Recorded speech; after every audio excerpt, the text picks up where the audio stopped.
parmi les morceaux du punitivisme qu'il faut attaquer et qui sont nécessaires à mettre en question quand on veut penser autrement, il y a une catégorie tout à fait fondamentale dans nos états pénaux, qui est la catégorie de responsabilité individuelle, qui est qu'en fait l'idée selon laquelle on peut assigner la responsabilité d'un acte à un individu et tenir un individu pour responsable de ses actes.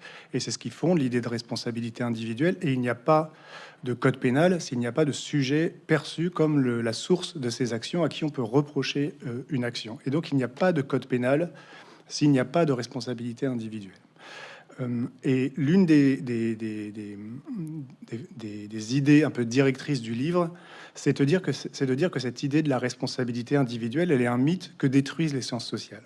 Et que la sociologie, l'anthropologie, même la psychologie sociale ont profondément mis en question, ou la psychanalyse, depuis 100 ans, l'idée que les individus seraient les auteurs de leurs propres actions et que, au fond, on ne peut pas traiter un individu comme étant son propre maître, mais qu'une grande partie de ce que nous sommes se situe en dehors de nous, se situe dans les interactions, dans les dynamiques sociales, dans les accidents, dans la socialisation, dans les habitus, etc. Et que donc, quand vous isolez la responsabilité, vous essayez de fixer quelque chose qui se situe dans l'ordre de l'interaction et de la dynamique humaine. Et donc, c'est toujours un peu faux. Et c'est la raison pour laquelle, quand vous êtes accusé de quelque chose, vous pouvez toujours dire « mais si j'ai fait ça, c'est à cause de ça ». Vous pouvez toujours faire circuler la responsabilité, parce que tout le monde sait que la responsabilité, elle appartient au fond en propre à personne, elle appartient à la dynamique des interactions humaines, et que ce que vous êtes se situe très souvent en dehors de vous-même. Ce qui me frappe, moi, dans la pensée, c'est que cette idée selon laquelle la responsabilité individuelle est un mythe, c'est quelque chose que nous acceptons quand ça porte pas sur le crime. Je remarque dans mon livre que, par exemple, si on prend la sociologie de l'école de Pierre Bourdieu, ou la sociologie de l'élimination sociale de Didier Eribon, il est montré qu'il existe, par exemple, statistiquement, une élimination systématique des enfants des classes populaires du système scolaire, et que les destins de classe et les destins scolaires sont beaucoup plus liés à la naissance et à l'habitus familial qu'à quelque chose qui s'appellerait le mérite individuel. Et il va de soi que quand vous dites ça, il semblerait absurde à quelqu'un de dire mais c'est quand même de leur faute s'ils ont raté le bac, ou ça n'excuse pas qu'ils aient pas passé l'ENA, ou qu'ils aient pas passé l'école normale supérieure, qu'ils aient fait une formation d'apprentissage, ou qu'ils soient devenus plombiers, etc. Il va de soi qu'il y a quelque chose dans l'objectivation des destins de classe qui sont fabriqués par la société, quelque chose qui lève la problématique de la responsabilité individuelle et du mérite, et que aujourd'hui dans la sociologie, voilà, l'idéologie du mérite est perçue comme une idéologie qui ignore les causalités sociales qui façonnent les comportements individuels. De la même manière, si vous pensez les goûts, les pratiques culturelles, les votes, les manières de s'habiller des gens des classes populaires, il est évident que si vous avez un enfant des classes populaires qui dépense 300 € pour aller à un concert de Shakira plutôt que pour aller épouser Wagner, vous n'allez pas dire c'est de sa faute. Vous n'allez pas dire elle est responsable de son élimination culturelle. Vous allez dire elle a été socialisée d'une certaine manière, que ça a produit des goûts, un habitus, etc. Et que donc vous trouvez que ça lève la problématique du mérite et de la responsabilité individuelle d'objectiver les conditionnements sociaux. Mais je constate que si vous faites le même raisonnement sur des actes catégorisés comme crimes, tout d'un coup on est choqué. Si je dis par exemple, et c'est la vérité, 90% des meurtres dans nos sociétés, dans toutes les sociétés qui comptent les meurtres, sont commis chez les fractions précarisées des classes populaires. 90% des meurtres. Même pas les ouvriers, les fractions précarisées des classes populaires. Et 90% des victimes appartiennent aussi à ces mêmes classes. Autrement dit, ils se tuent à l'intérieur de cette classe-là. 80% des victimes connaissent leur meurtrier. Donc ça fait partie de la vie quotidienne, de logique de la cohabitation, de la violence, de plein de choses. À partir de ce moment-là où vous objectivez que l'homicide s'inscrit dans des conditionnements sociaux, si vous acceptez ce raisonnement pour la réussite scolaire, pour les pratiques culturelles, il n'y a aucune raison qu'on n'accepte pas ce raisonnement pour les crimes, pour les homicides, pour les agressions, pour les braquages, etc. Le problème, c'est que dès qu'une action est catégorisée comme meurtre ou comme crime, tout d'un coup, on a du mal à tenir le raisonnement sociologique. Et c'est comme si le code pénal n'était pas seulement un code qui nous interdisait de commettre un certain nombre d'actes, mais comme si c'était un code qui nous interdisait de penser sociologiquement un certain nombre d'actes. Qui nous disait, ces actes-là, tu ne dois plus les penser sociologiquement. À tel point que je me demande à un moment dans le livre, est-ce que si l'échec scolaire était un délit, la sociologie de l'école de Bourdieu aurait pu voir le jour? Est-ce qu'on n'aurait pas dû, mais si tu excuses un délit, tu excuses un crime, etc. Et donc, à partir du moment où on montre effectivement les conditionnements sociaux qui sont à la racine de la production des comportements, on déplace l'enjeu. Et c'est là qu'il y a là encore une rupture entre l'abolitionnisme et le punitivisme. De la même manière que là, on vient de dire qu'il y a une opposition sur la question du temps, il y a une opposition sur le référent pertinent de l'action humaine. Est-ce que, comme dans le punitivisme, on fonctionne par un atomisme, c'est-à-dire c'est les individus qui sont responsables de leurs actions, ou est-ce que, comme le pensent les abolitionnistes, c'est les situations sociales qui sont productrices de comportements, des situations relativement régulières, typiques, qui se reproduisent à travers le temps, et qui font qu'en fait, la propriété de l'action humaine, c'est beaucoup plus que les gens sont pris dans des situations et qui vont produire des actions à cause de ces situations. Ce qui fait que quand quelqu'un vous blesse, peut-être pensez-moi en termes, cet individu me fait quelque chose, mais quelle situation a fait que ce comportement s'est produit? Et donc pensez comme un situationnisme et pas comme un atomisme. Et à ce titre, vous prenez un exemple incroyable qui est le film Anatomie d'une chute, dont vous dites le sujet, c'est la situation. Exactement. Moi, je pense que Anatomie d'une chute est un grand film abolitionniste. Et je pense même que l'un des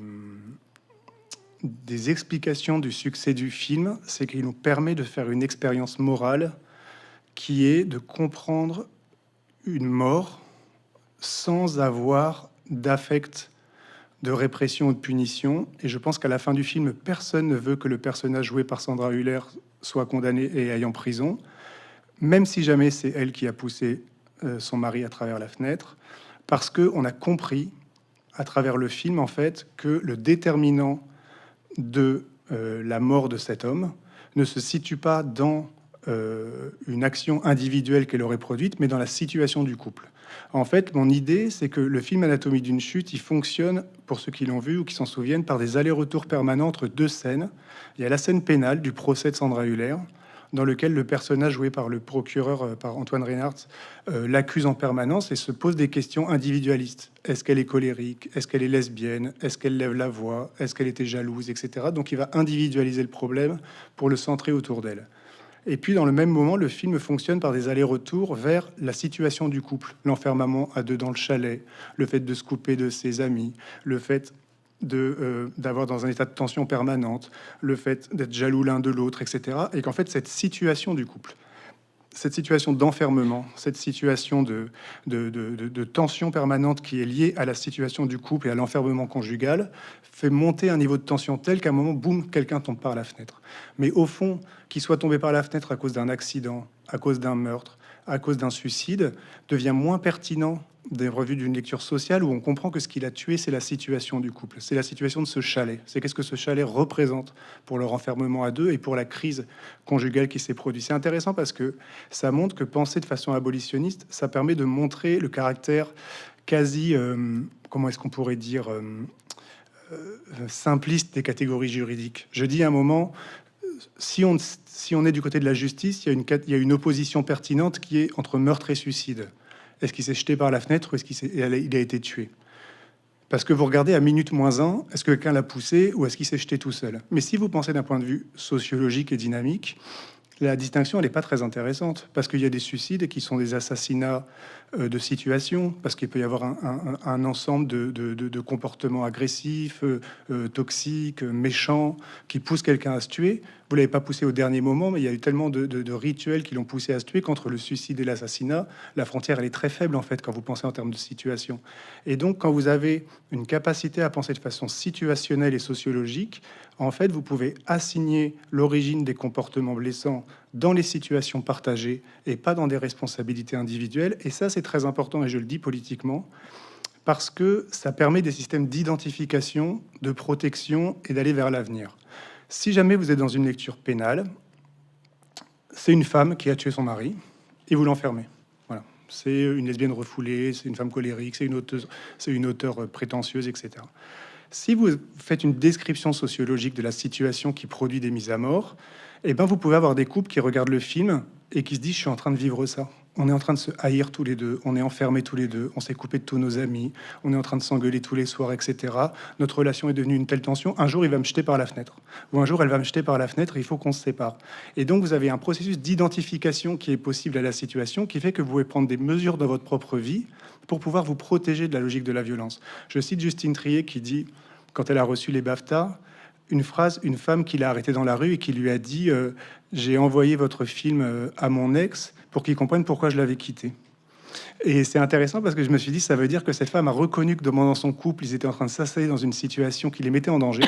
Et le film a permis une identification qui a permis de corriger la situation et qui a permis de protéger d'autres vies. Et ça, c'est intéressant parce que là, on est dans un cas d'un film où c'est la femme qui est suspectée et l'homme qui est victime. On sait que dans les couples hétérosexuels, c'est plutôt l'inverse. C'est plutôt les hommes qui tuent les femmes. Et je pense que l'une des stratégies qu'ont trouvé Harari et Trier, c'est d'inverser la scène pour nous permettre de penser sociologiquement, parce que quand c'est un homme qui tue une femme, on va plutôt penser en termes de masculinité, de féminicide, etc. On sait qu'il y a beaucoup de féminicides. On sait qu'il y en a 200 par an en France depuis 20 ans. Et on sait qu'il y a eu 6 lois dans les 10 dernières années qui ont aggravé les peines pour les féminicides, qui ont renforcé les peines, qui ont renforcé l'appareil répressif.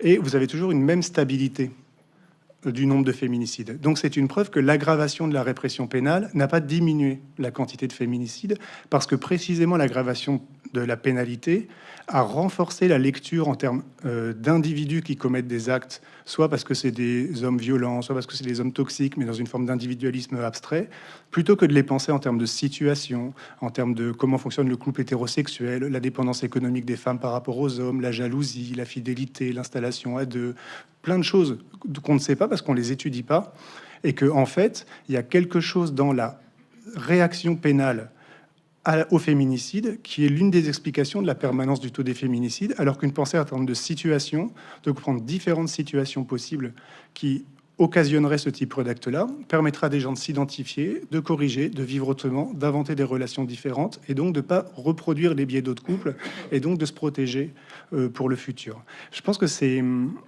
très important. Qu'est-ce que ça voudrait dire? Réagir à la violence, comme le féminicide, non pas par des peines plus lourdes, mais par une politique féministe, par exemple, une politique libertaire sur le couple, une critique de la conjugalité, une critique de la fidélité, une critique de la maternité. Qu'est-ce que ça voudrait dire de substituer à une lecture pénale une lecture libertaire? Et je pense que ça, ce serait quand même quelque chose de très important et qui sauverait des vies, en fait.